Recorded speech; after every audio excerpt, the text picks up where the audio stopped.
আমাদের এবারের বাজেট কিছুটা ব্যতিক্রমধর্মী।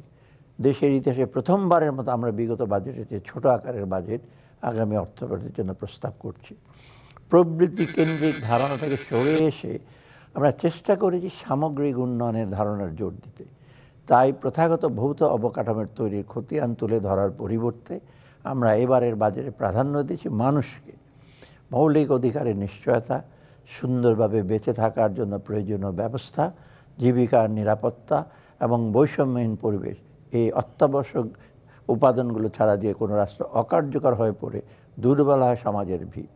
এবারের বাজেটে তাই শিক্ষা, স্বাস্থ্য, সুশাসন, নাগরিক সুবিধা, কর্মসংস্থান ইত্যাদি বিষয়ের উপর জোর দেওয়া হয়েছে।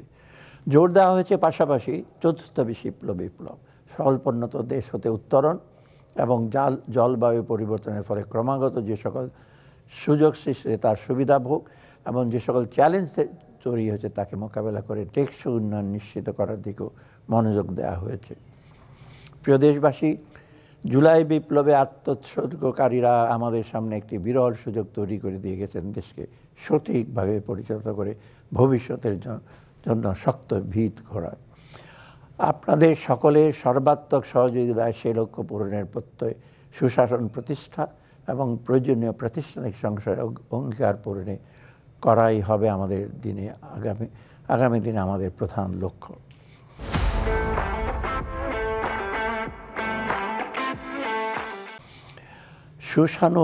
সুশাসন ও প্রাতিষ্ঠানিক সংস্কারের ব্যাপারে প্রিয় দেশবাসী, আমরা গত দেড় দশকে দুর্নীতি এবং সুশাসনের অভাবে দেশের প্রায় সকল প্রতিষ্ঠান ধ্বংসের প্রান্তে পৌঁছেছিল।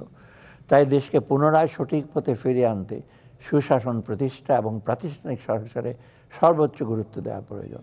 সে লক্ষ্যে আমাদের অন্তর্বর্তী সরকার প্রয়োজনীয় সংস্কারের রূপরেখা তৈরি করেছে এবং বাস্তবায়নের লক্ষ্যে 11টি সংস্কার কমিশন গঠন করেছে।